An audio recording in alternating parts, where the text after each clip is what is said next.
Ah, Halloween. You gotta love the scary music and cringy movies.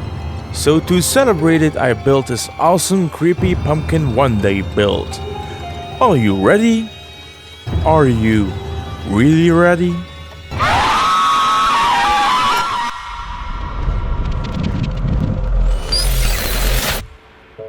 Hi everybody and welcome back to Noizie Works. I hope I didn't scare you too much. Subscribe to the channel for more content coming your way and enjoy the video.